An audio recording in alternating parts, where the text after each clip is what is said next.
Hey everyone, I'm Liam from Team 15006 Nerdvana, and this is the beginning of our SyncTech Programming workshop. And so today we're going to be talking about five different topics with five different skilled programmers from different teams. The topics range from simple to relatively advanced, but we believe everyone should be able to get value out of this presentation, even beginners. And it's going to run around an hour long, and so here are our five presenters for today. So first we're going to talk about finite state machines, and we'll go into multi-threading LinearOpModes. Then we'll go into PID loops and control, PID tuning, and then finishing off with common issues and debugging. And if you'd like to contact any of us, I've got our Discord username on the screen, so you can just feel free to add any of us and ask us any questions. And we'll be in the chat to answer questions as well if you guys want to throw any questions in the chat. So let's just get straight into it. So I'm Liam, and I'll be talking about finite state machines today. So I've used finite state machines a few ways this season, and I found them to be really effective in programming my autonomous and teleop. So basically, our robot is pretty complex, right? So we have about 3 motors just to control our arm and our scoring mechanism. So we've got a rotation, a tilt, a slide extension, and then we've got a wrist and a grip claw, right? So it's a lot for a driver to just manually control and adjust with joysticks. So I've used finite state machines in my teleop to automate tasks so that we can score efficiently and with a lot of precision very quickly. So I've made a lot of macros with finite state machines, and I'll show you guys some of those to start off. So basically what finite state machines allow you to do are perform complex tasks in sequence and have checks so that you can go from one task to another all automatically. Another thing that finite state machines can allow you to do, which is particularly useful in autonomous, is you can perform actions with your arm, well, like scoring, while also running in the background your drivetrain and the logic for your drivetrain and your arm, for example, a PID loop. So first I'll talk about the ways I've implemented it into our teleop. So if I go here, so you can see here I've got a lot of states. So this is where I define my finite state machine. It's a lift state, and or it's just called lift state, and it's an iterative op mode because it needs to loop through the finite state machine.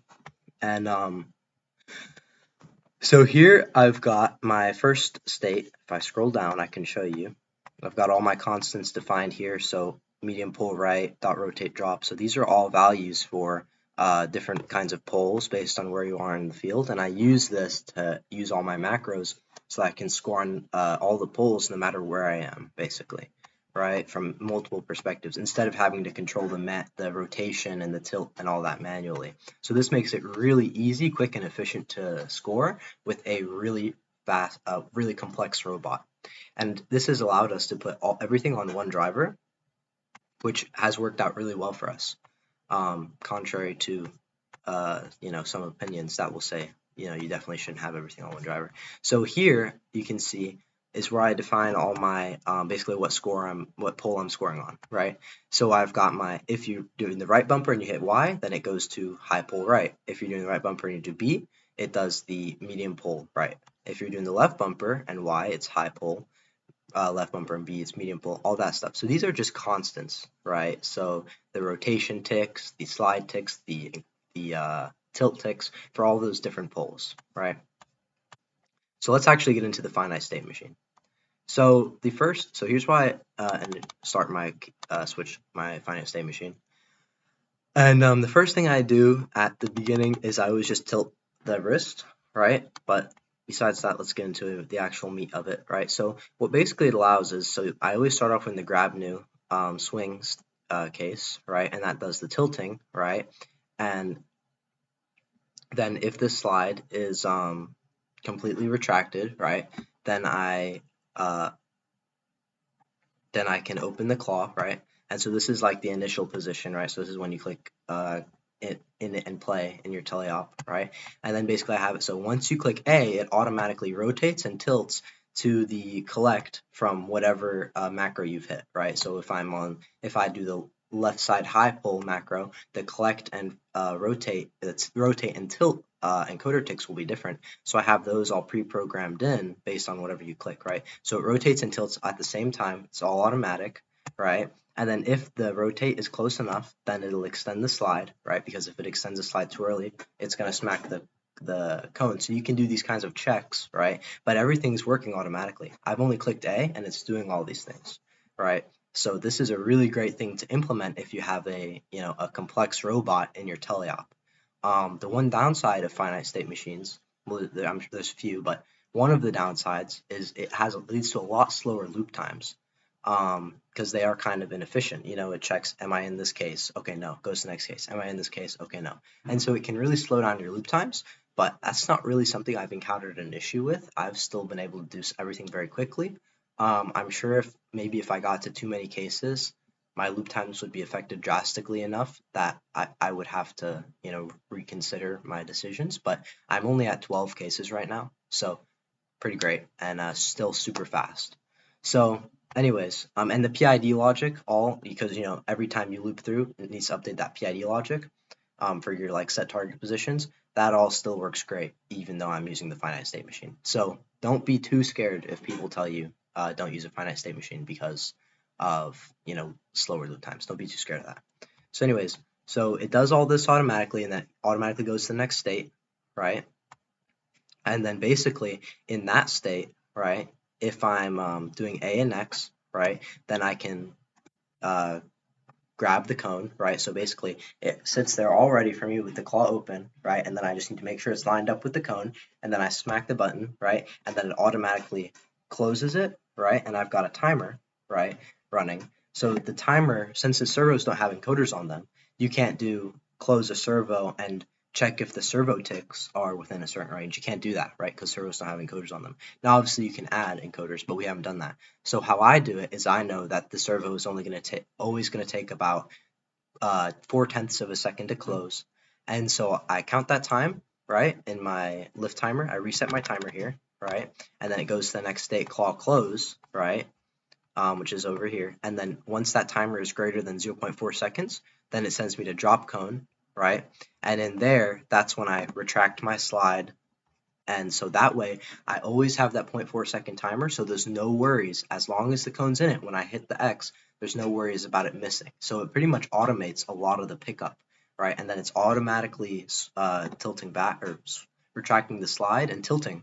And then once the slide gets within a certain range, it automatically starts rotating, right? So this is all very fast, and it's something that you could never achieve this kind of speed, at least with our robot, with a manual driver, even if you had 2 drivers.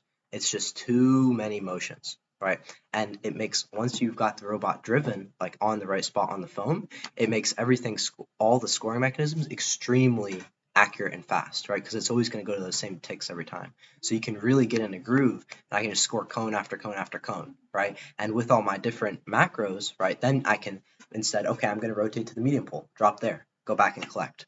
I'm going to rotate to the short pole, right? And you can do this without moving the robot or even with moving the robot. So obviously it's going to vary depending on your design. If you were using like an elevator bot, this is probably not something I would recommend you do because you just have one motor to control. You can just put it on buttons, right? Y is high pull, whatever, right? But if you've got these complex robots and you're really struggling to have efficient and effective fast control, I would recommend implementing one of these. And you can even have like a manual control in the background in case something goes wrong. And I also have a state for just manual control. So I would highly recommend, for certain teams, of course, implementing a finite state machine into your teleop. So that's about it for the teleop. Next, I'll move on to the autonomous, which finite state machines have served our team really well in the autonomous this year as well. So let's see. Okay, so here's the first autonomous I'll show you guys. So this is our 1+5 autonomous. Here's where I have all my camera logic, which I got from the April Tags YouTube video Surya made, which is excellent. I have it in a method, and then I call the init loop method on that, right? So that it loops in initialization. So that's a pretty cool thing. I would highly recommend if you're doing an iterative op mode, you can check out those init loop methods for your camera recognition. So anyways, so this is all just hardware maps, blah, blah, blah. Nobody cares. So in it, I generate all my paths, right? My Roadrunner paths. and I call my init loop, right, and then I do drive trajectory, follow trajectory sequence async. So one great thing is this allows you to Finite State Machine Auto allows you to follow Roadrunner paths with the drive.update method while also rotating your arm and doing various things. So this is something I would highly recommend to a lot of teams trying to figure out how to code their autonomous. Super beginner friendly, a lot of resources on Finite State Machines and Roadrunner, and you can throw together a super good autonomous. Right, once you just get your Roadrunner paths built, and then once you get your state machine done, right, you can do super effective paths and super effective scoring because you can do checks for, okay, are my wheels in what is my get pose estimate, right? Is my get pose estimate close to where it needs to be, Then only then you can drop the cone, right? So that way that's really effective for making sure that your scoring is efficient and always gets it correct. So anyways, I'll just get straight into it. So I've got my first state, tilt claw, just tilts the claw, and then I've got my start drop state, right, where I tilt the arm and rotate the arm, right, and then I've got switch var, right, and so this Boolean, what it does for me is it essentially, switch var is only set to true if my get current position is in a certain place, right? So I rotate and tilt the arm, but I don't extend the slide until the path is pretty much finished, right? So switch var is only true when the path is essentially finished. Because if I extend the slide too early, the robot's going to start to come off the ground, the odometry wheels will start to come off the ground, and the pathing will become inaccurate. So that is something I would highly recommend as well. Don't move any heavy mechanisms on your robot while you're still driving, especially if it's going to decrease the accuracy of your odometry wheels. Also, highly would recommend if you're using odometry wheels, tension them very heavily, and if you're having issues with Roadrunner accuracy, make sure you watch those wheels while you're driving around and that they're not lifting up off the ground at all. There's not any friction on being applied to them that's stopping them at any point during the path. Those kinds of things was struggles we went through. I highly would recommend to improve the consistency of your auto. Anyways, so it goes through this state, extends the slide, and then I have my pull search method, which is another, or not method, sorry, case. And that is another thing I would highly recommend. We have a distance sensor, and we essentially use the finite state machine to slowly increment our rotation until the distance sensor detects the pull, and then we mark that in encoder ticks and dunk and score on the pull, right? So this is something I would highly recommend for a lot of teams also because it accounts for issues with the tilting of the pole. As you know, the poles can be very tilted during games, and if you can't install a mechanical guide or you don't want to, distance sensor, great way to do it. Great way, great, a lot of control, if you're looking at that control award, it's a great thing to do. So yeah, essentially the finite state machine allows us to go through these very effectively, and I can even see if I can find a video for you guys of the auto. So it goes through these different states essentially, and let's see, it goes through these different states and it does checks, right? And it does the checks, and actually I'll just go to YouTube. Sorry guys. Yeah, I'll mute this. And so that you guys can see, oh god, just so that you guys can see the how the auto works with the finite state machine, right? So okay, here's a great example. So I'm running the pathing. You can see here with this asynchronous pathing, you can run the pathing while also rotating and tilting the arm at the same time, right? And then once the path is finished, you extend the slide, right? And this would work for many teams, and then this allows it, right? This is all just going through each state. So grab a cone state, retract, rotate, right? And this allows you to control the motors with a lot of precision and check to make sure that everything is in line before you basically do it. So make sure that, for example, that the encoder ticks are proper, right? So here I make sure that the encoder ticks are at a certain angle before, or within a certain value before I do the next state.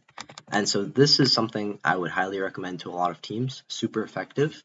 And yeah, so I'll hand it off to my next presenter who's going to talk about multithreading and LinearOpModes, which is another way you can achieve these kinds of parallel tasks in your autonomous. So yeah.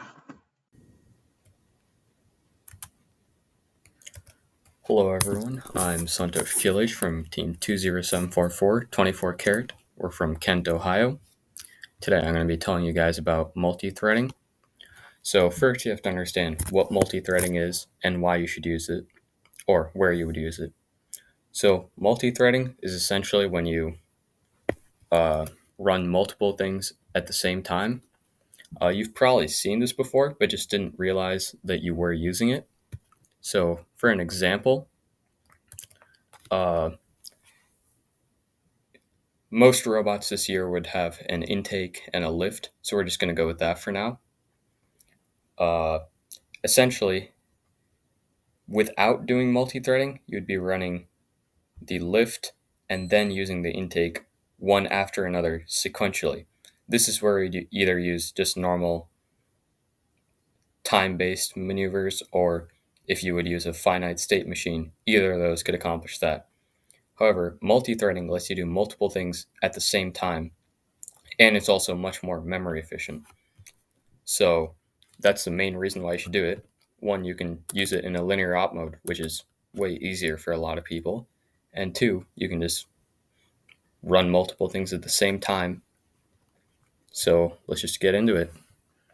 So I'm going to be using an example right here, using a linear op mode, and we're just going to have a turret and a lift, although this would work for just about any mechanism. So essentially, right after class, you want to, after you've had your class that's extending the linear op mode, you're going to want another class, and you're going to call this temp thread, or whatever you want to call it, and this would implement runnable. So in here, the most important things to note are you're going to want this line right here, public boolean keep running. That's just to tell you when you should turn off the temp thread and when you should end end the multi-threading. And then Java has a special keyword built in. It's called volatile. So if you just use this and then declare your mechanisms or whatever, like we called ours lift of, and we had classes for all of our mechanisms, but this would work the same with as if you were to just declare them in hardware map, just get them,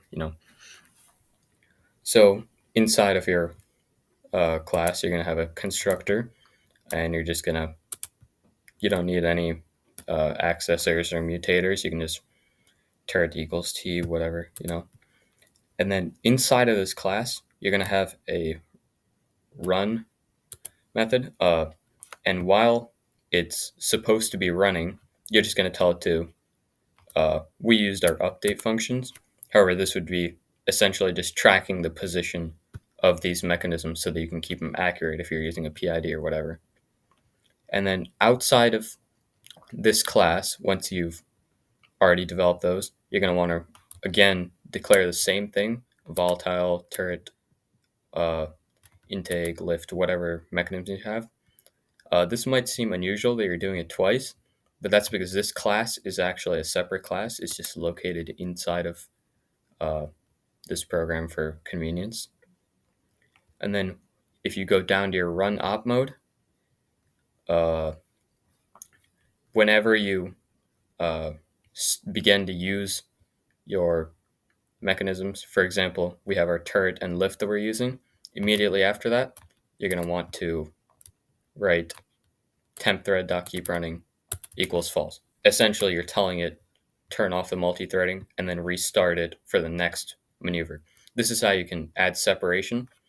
So instead of just having everything happen at the same time, you can have your lift and your turret and you're driving to the right spot, and then you end that mechanism, you end that set of movements, and then you turn and then you do another set of movements. So that way you can keep things separate, but also be moving multiple things at the same time. And then the other important thing to note is as soon as you're done with your program, you're just going to want to disable it for one last time. And this should hopefully solve everything. A lot of teams don't like to use multi-threading because it's harder to implement it.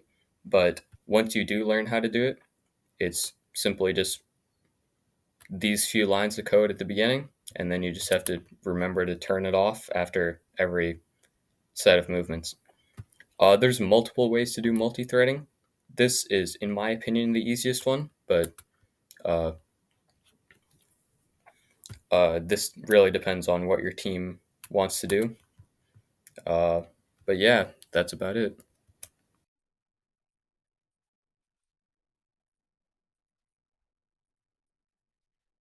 Hello. Hello, my name is Arash and I'm from Team 8109 Rise Robotics. Today we'll be talking about PID controllers and how they can be applied in FTC. Right, so now what is a PID controller? So a PID controller is a form of feedback-based control, which means it takes in a sensor input, like say, encoder input or distance sensor input, right?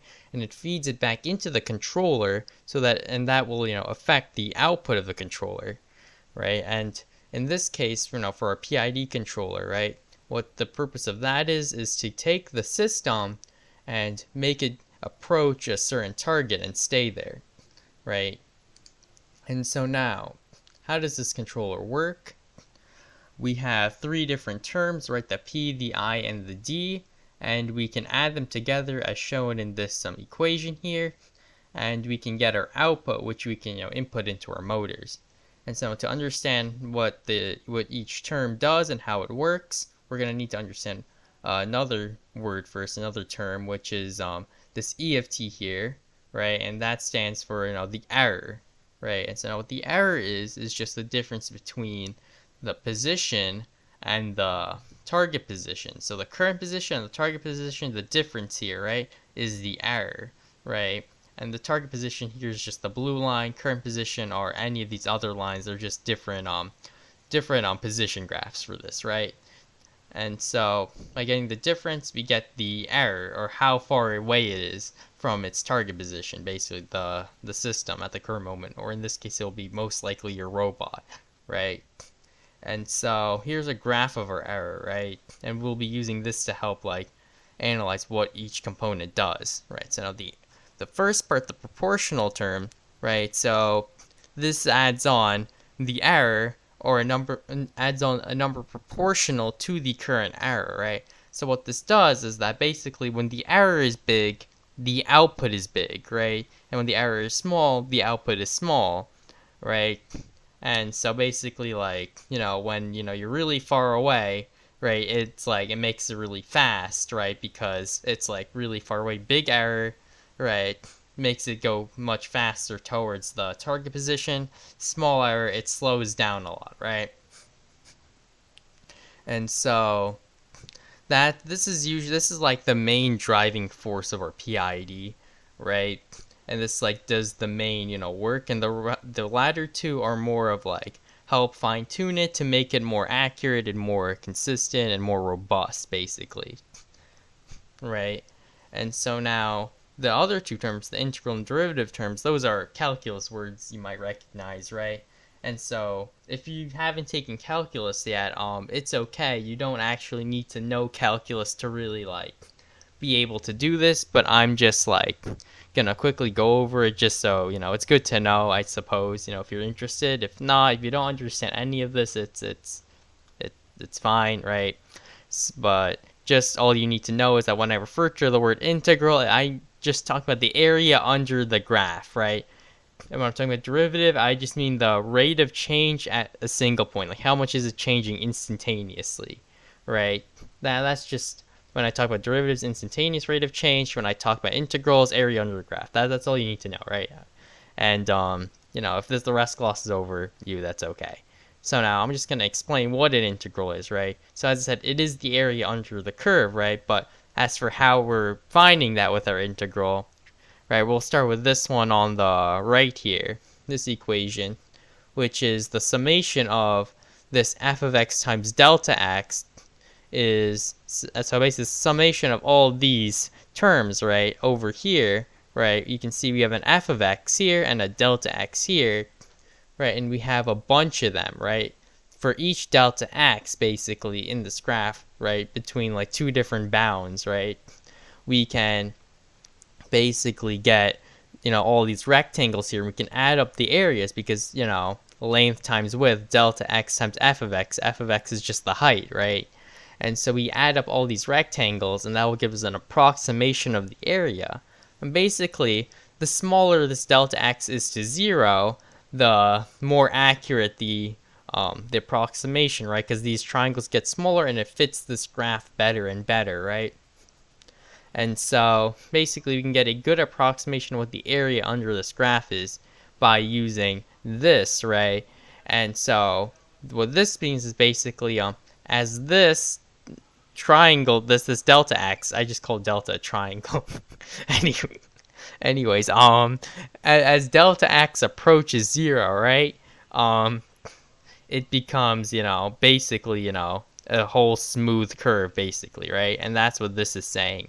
And we have some other mathematical operations we could use to, calculate this, but we won't need that here because we actually don't have the information as the robot is running to be able to run this calculation, basically, right? So we actually have to use this. But the loop times are small enough that the delta x is approximately 0 anyways. So we can get a decent approximation of this area, right?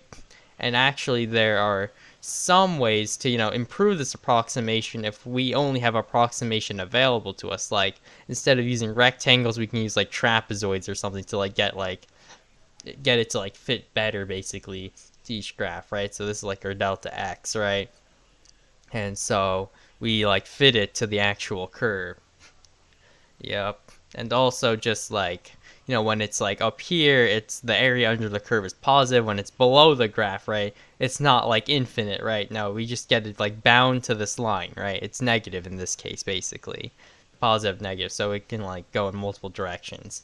And now the derivative is basically the instantaneous rate of change, in quotation marks instantaneous, because technically there is no change at a point, but as you approach that point, what is the rate of change, basically?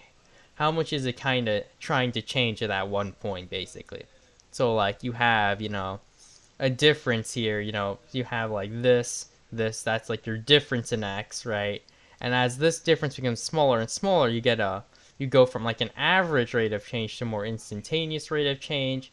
And this allows us to, kind of gauge speed, I guess, technically speaking. Right, because say you have a position graph, right? Then you can the rate that your position is changing is your speed, right? And so that's the application of, this derivative here, really. And I'll go into how this is used right now in our PID. So why does this matter? Why do we care?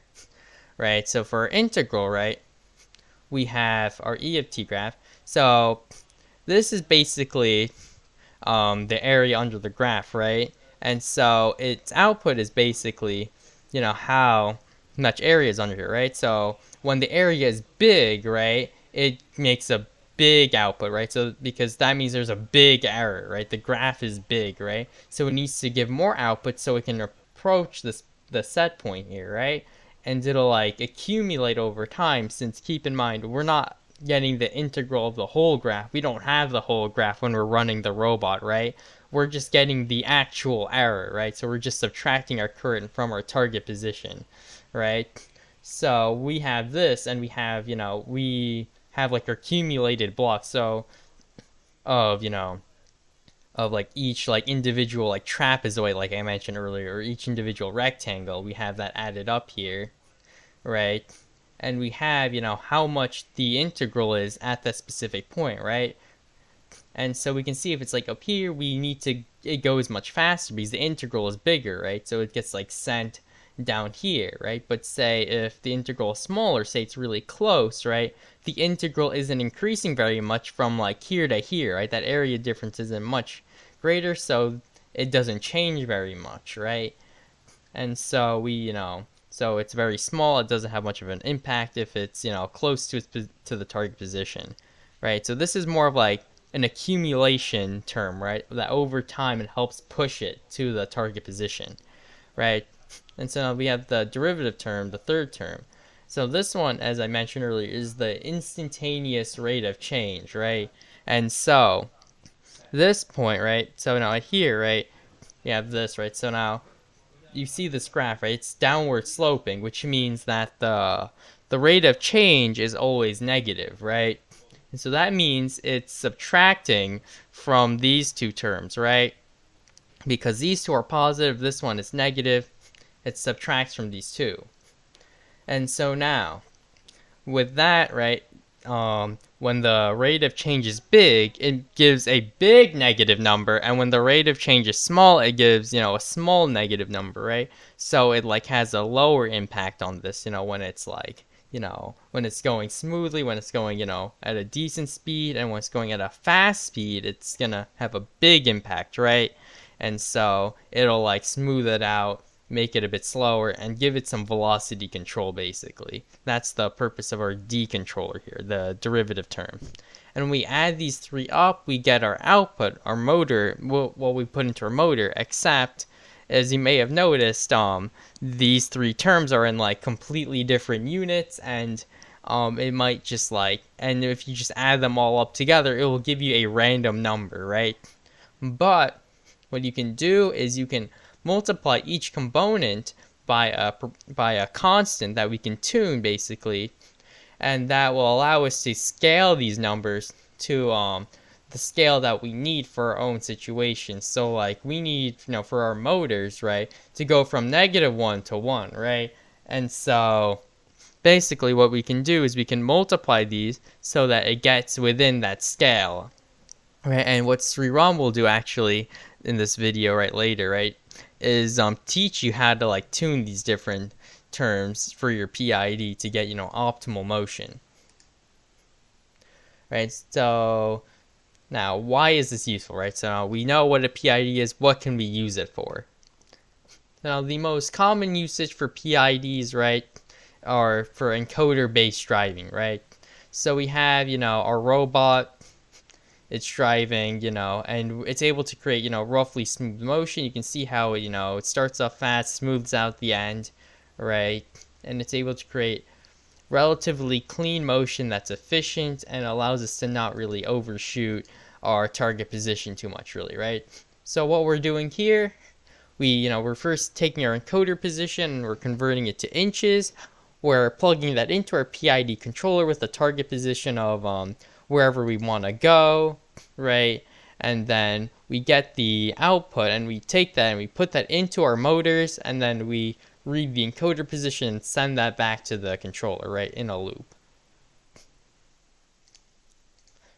Okay, and then, but that was just for, straight line, right? Just straight line motion, right? But we can, because PIDs are single input and single output controllers. So we put in one, position and we get out one output, right? But what we can do is have multiple PID controllers, as you see here, right? 3 different controllers, and we can have 3 different. So what we can do is we can break up our bot's motion into X component, Y component, and then turning component, basically the heading, right? And we can get a PID for each of these, right? And then we can combine them, right? So we can do the same thing we did with the last one, where we take our converter encoder position to basically we can do a lot of math with our 3-wheel odometry in order to get the field-centric location of our robot, right? And we can take the X position, the Y position, and the heading, right? And we can plug that into our PID controllers.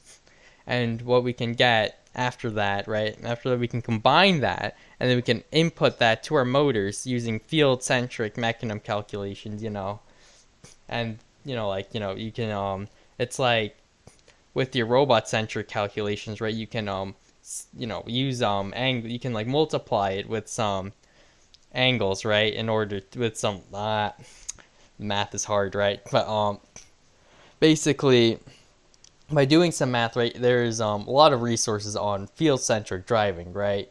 And you can see some robots, right, that do that. We can use that here in order to have the robot drive, like, in these, paths that are fairly efficient to get to a target position that's not just like in one axis, right? You can see here, right, it's able to be used in like autonomous like this, the motion's pretty smooth, pretty accurate, and allows us to, finish all of our work and pretty easily, pretty efficiently, right? And so that's one of my favorite ways of using PID, right? It looks really nice, very smooth. We love it, right? Whoa, it go, right? But there's many more ways of using PIDs than just, encoders, right?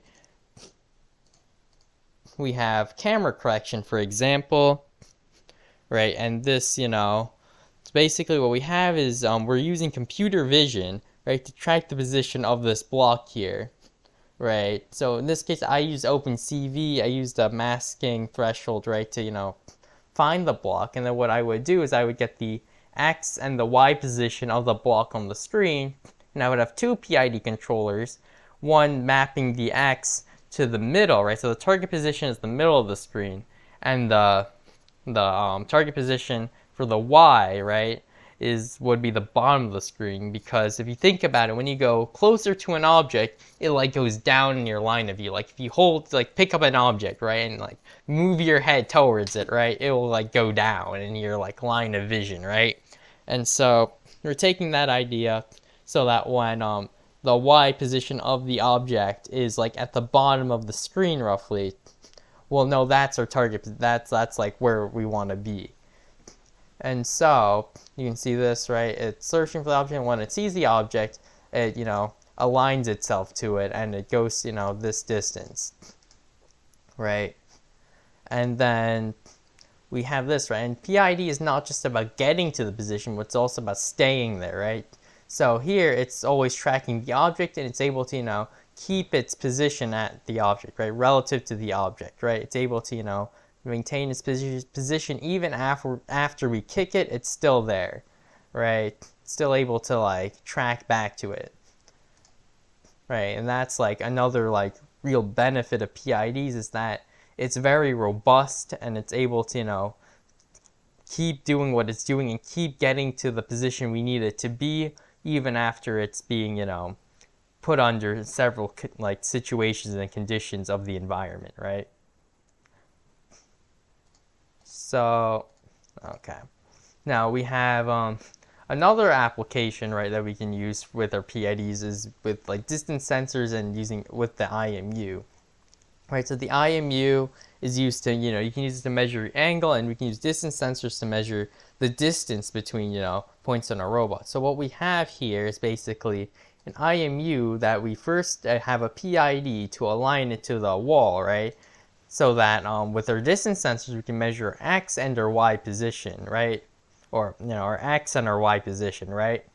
And that will allow us to get field-centric coordinates of the robot.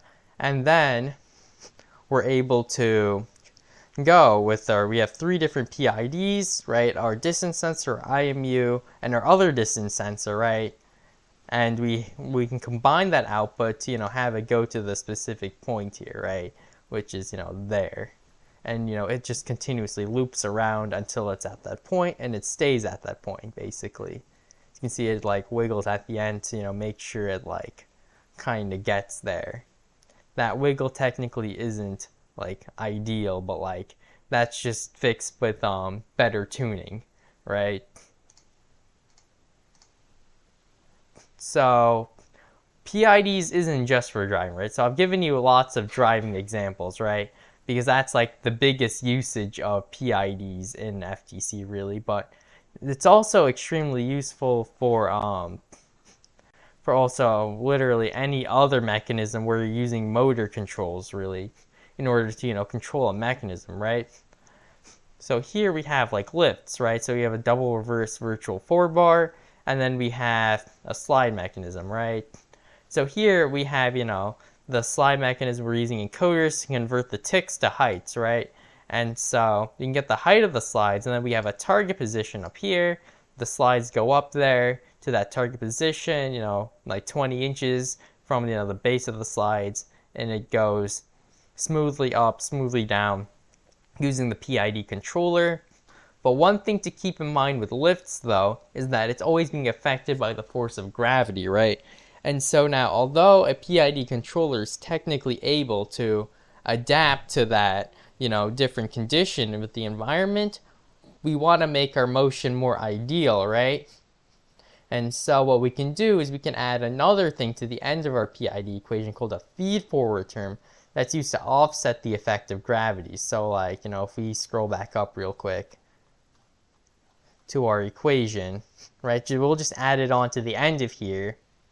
And basically what we can do is we can add like a conditional, like addition, we can add on a condition basically that's like, like basically the force of gravity, but like scaled to, the motor's output, right? So we'll have a tunable constant basically there for our slide so that it's like able to counteract gravity so that it's able to have smoother motion, right? And in the case of slides, this is pretty simple, right? Because the effect of gravity is constant, right? Because there's not really any torque on the slides. It's just gravity pulling it down, right? But for other lifts like this, right, this double reverse virtual 4-bar, right, this is like arms basically. So it has a torque on it. And so basically what you want to get is the horizontal component of this arm, right? So say you have this angle, right? You want to get the cosine of the angle, right? And so that way, that cosine is proportional to the actual force of gravity basically on the actual arm, right? And so when you have lifts or any kind of lift, you want to mathematically model, I guess, like what is proportional to the effect of gravity on that lift, and then you can multiply that by a tunable constant in order to, get it to basically hold itself in the air relatively stably so that it's able, so the PID controller is able to work much more efficiently, much smoother, right? And so, we have an example here of, the lift, right? It's able to go to its target position here, and then here, again, PIDs is not just about getting there, it's about staying there. And so, we can kick that around, and it's, still able to stay in position, right? And so, yeah. And it's not just about lifts too. We can use other mechanisms like arms, right? The arm is pretty similar to the double reverse virtual 4-bar we have, up here, right? Because this mechanism is just straight up two arms, as you can see, right? That are chained together. So it's a similar concept with the whole feed forward for this one, in that you need to get the angle here and get the cosine, right, of the angle in order to get the torque, right? So we're able to get a number proportional to the torque, and so we can multiply that by our tunable constant, and so we can, offset the effects of gravity, right? And we have, our PID. This time we use, the encoders to find the angle, because arms are, angle based rather than like height based, right? And so we can put that into our PID controller with a target position of, this angle, and it'll go to that angle, right? Using our controller, and we just loop that around, right? And so now this is the last example I have here for us, right? So this is a turret, and basically what we have is a turret to camera. So it's some of this turret robot. The turret is because similar to the camera alignment code that I had earlier, except this time I'm just, using the X position, and I'm aligning it to the middle of the screen. So the target position of PID is the middle of the screen, and the X position of the block on the screen is the current position, right? And I'm able to plug that into the PID controller. It's able to, and then after you get that output, we apply, the power to this, the turret motor here, and then we just loop this around until, it's here, and then, it stays there unless you move it again, and, it does its thing, right? It's able to stay locked onto this block, right? So that's, all the examples I have for you today, right? There are many more examples, right? PIDs are great because they're very robust, and they're very applicable to, like, literally, to, like, most, robotics problems, right? Because a lot of our problems in robotics revolve around getting to specific places, or doing specific actions, right? Going to specific things, right? And so that's why PID is so powerful and so useful, right? It's able to do this, in a robust and efficient manner, right? And so now some good resources for you to use to, design your own controller, right? Is to, there's one website called Control Alt FTC. It's a really good website. We'll have it linked in the description, and basically it's there's a lot of good control theory information on there just in general, but there's a whole section on PIDs, and it shows you like how PID controllers work in depth, and shows you like how to make the controllers, right, for yourself, so you can use them for your own mechanisms, right? And also Game Manual 0 also has a bit of information on it, on a bit more theoretical information, right? So you can also scan that as well, right? And then of course there's also myself. I mean, the validity, like I hope I know what I'm doing, but yeah, you can also DM me on Discord and I can help you out. I can explain this stuff if you're confused. I'll do my best. Yeah, thank you for listening. Have a good day.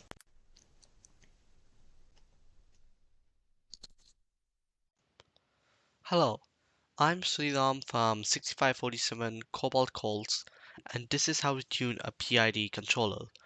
This is for the 2023 SyncTech workshop. So let's get started. So for those that skipped right into this, I would suggest watching Arash's video first on PID applications, because it has theory and basically how the PID controller works. So it should be the video right before me. But yeah, if we want to move on, that's fine as well. So prerequisites, you'll need a robot, obviously. You go use Android Studio, and you need a little knowledge of Gradle, though it'll be covered here as well. So once again, here's the PID equation, just as a refresher. So it's basically the output depending on the error. And then we got the state, proportional, integral, and derivative components. And then pay close attention to the Kp, Ki, Kd values. They're also known as the gains, and this basically going to be what we're going to tune. So you might be wondering, do we actually implement all of that in our code, like all that math? Lucky for us, there's actually FTC library or FTC lib that can take care of this. The library has a built-in PID controller class that can calculate the necessary power needed every loop. All we have to do is just tune the gains. And to do that, we can use FTC dashboard. If you use load runner, you might be familiar with this, but this is basically a way to change values of coefficients in order to update the values live time, so you don't have to push every time, saving, and that basically saves a lot of time. So let's get started. So basically we go follow the instruction links from here and here, and I'll walk you through the process now. Alright, let's get started with installing FTC lib. So following the instructions, we need to go to our build.common.gradle file.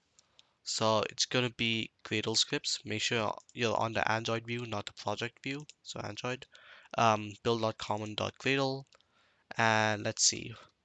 We had to add in the repositories Maven Central. So see if we have a repositories folder.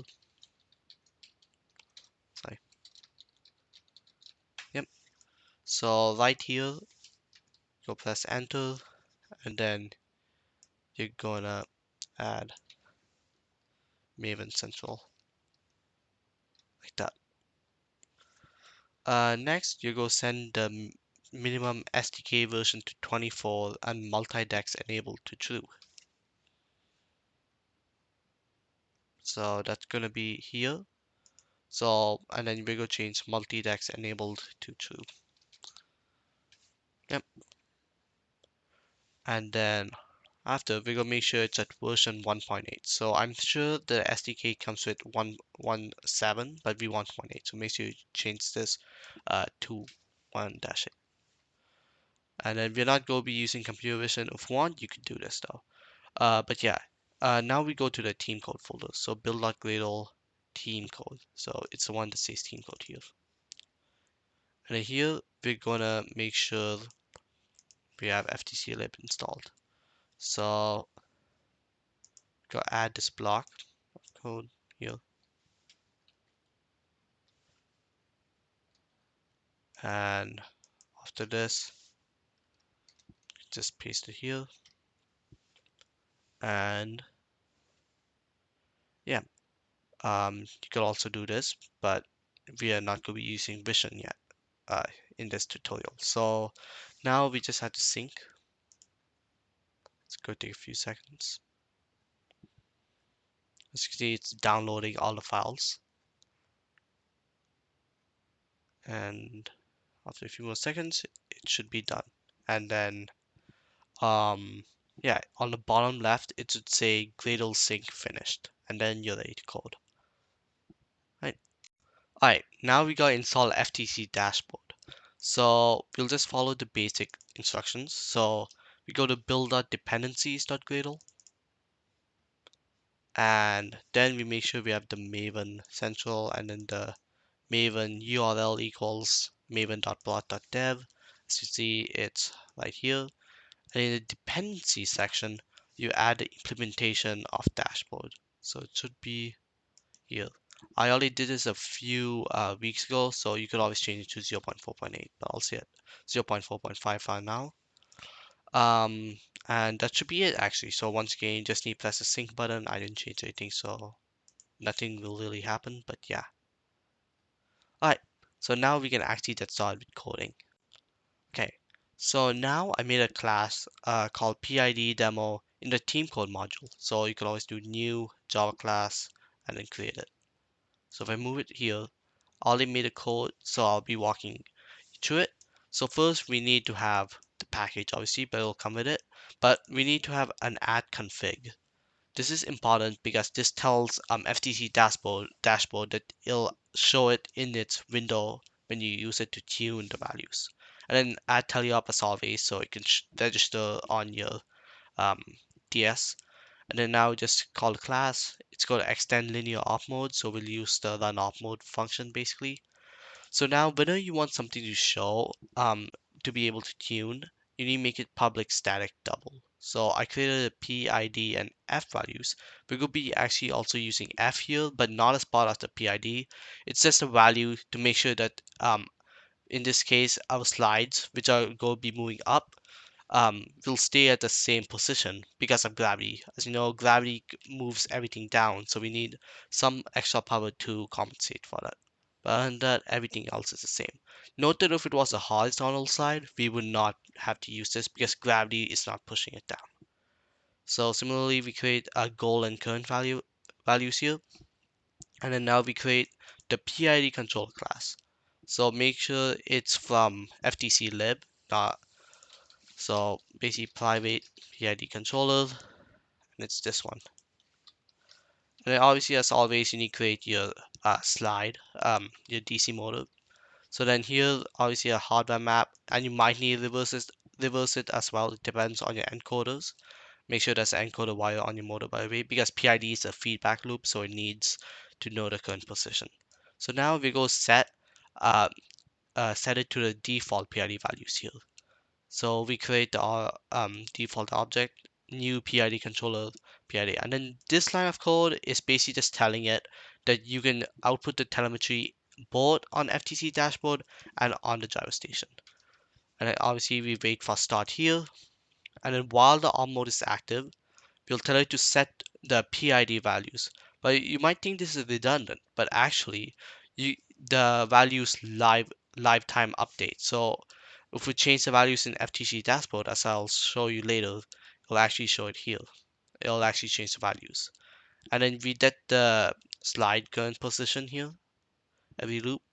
And then now what we're going to do is set the power of the slide to use this nifty function called calculate. So basically what calculate does is calculates the next output of the controller. So it basically does all the math showed in the second slide. It basically calculates how much power you need from your current position to get to your goal position, and it'll return you a power from 0 to 1. And then F stands for feed forward. So we just go give it a feed forward value. So whenever we're done, it'll stay at its position better because we need to counteract the force of gravity. And then now we just add our telemetry values. This will show both in FTC dashboard and the driver station because we used this on line 32. And that's pretty much about it. Let's get started with tuning. Alright, so now I position the bot in front of me, make sure it's on, and then what you go do is push the code. Usually it's done with the orange USB cable, or you can also use ADB to push the code. Now you're actually going to connect to the robot Wi-Fi, and then after it pushes, go to 192.168.40.1 colon 8080 slash dash. So this might be new, but this is just going to take you to the dashboard. And use 49 in the case you're using a phone. So if you're not using a driver hub, you're going to do 49.1. If you are using a driver hub like me, you're going to do 43.1. As you can see, you can press the PI demo, and then we can press init, and you can press start. And that should be safe because right now, initially, we would not be sending any power here. Our goal is 0, and even our feed forward is 0. So now we can click both of these graph. So first, what we're going to do is tune the feed forward so it'll stay in place even when it's up. So it can counteract gravity essentially.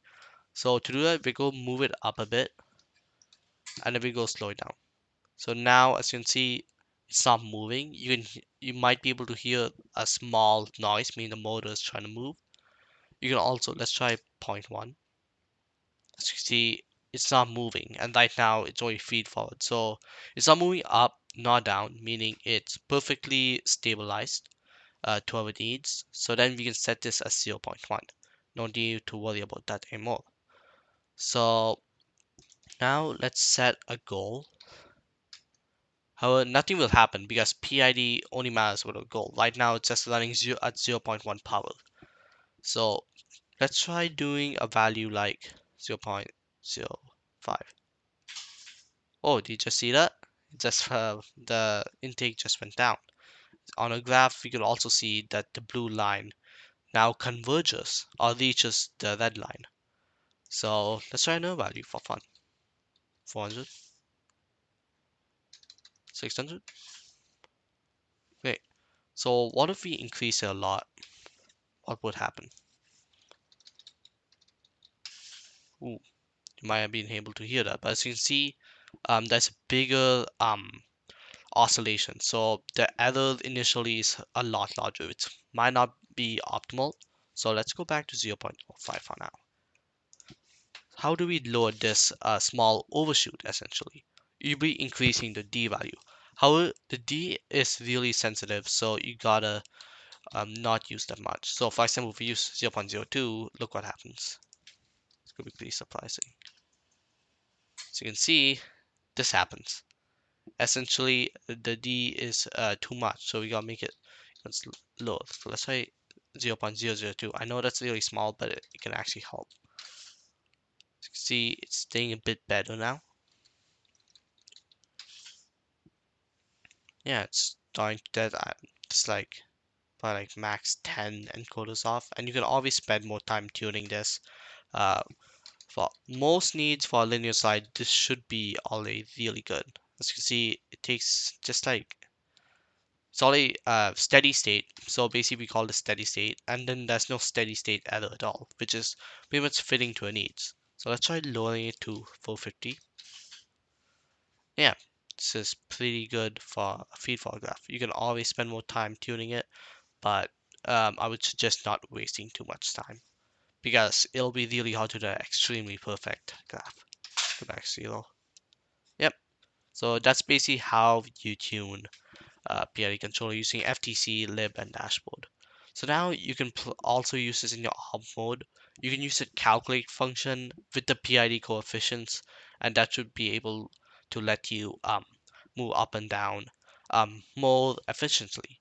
And yeah, you can also use run to position, but this is going to be more accurate than run to position because run to precision coefficients, which use PID, is tuned for a motor that has no load on it. And most motors on your robot probably has load on it. For example, I have a 4-stage wiper on my Go Builder motor. So that's basically how helpful PID controllers are to make your robot more accurate and reach a correct set point quick. Thanks for watching. This is Sriram from Cobalt Cold signing out. Hi, my name is Ryan, a programmer on FTC 1002 from Marietta, Georgia. I'm here to talk about a few of the common issues in FTC programming that you may encounter. To start off, I have a small program here on our robot, which I'm about to test out. If it works, the robot should spin around the field for 1 second. As you can see, however, it crashed the moment I pressed the Indent button. So let's go to Android Studio and see what we can find. Our error message from the gyro station tells us that there's a null pointer exception, which is an exception that appears if the code is trying to access methods or fields of an object that doesn't have a value. If you look at this program that I wrote, we can see where this is happening. In the FTC SDK, objects like the telemetry, gamepads, and hardware map are only given a value once the initialization button has been pressed. This means that if we try to access those objects before initialization, such as up here where I'm initializing my motors, it will crash since there is nothing to read from. The solution in my case is to move the initialization of these motors from the hardware map into the RunOpMode method of the opmode, which occurs after the init button is pressed. You can still keep the definition of the motors themselves up at the top, but the actual reading from the hardware map needs to happen below. I'll finish these up.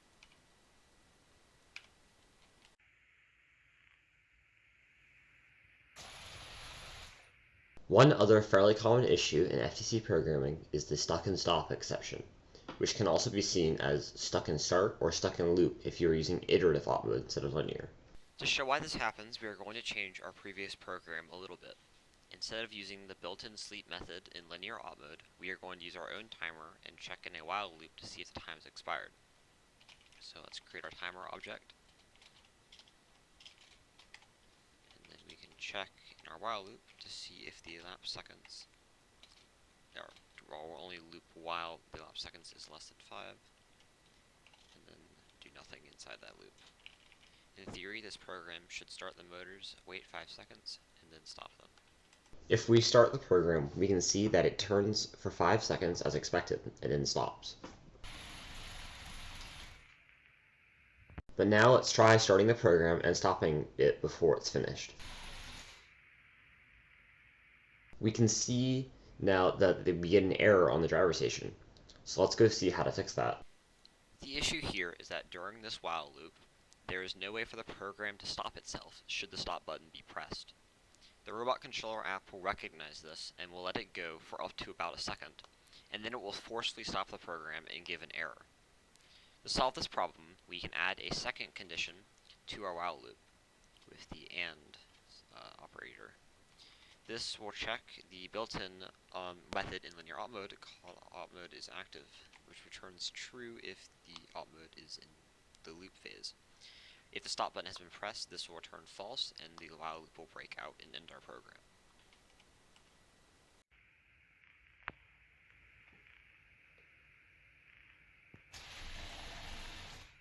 So there are a couple of very common issues you may encounter in FTC programming, as well as how to solve them. Good luck with your seasons!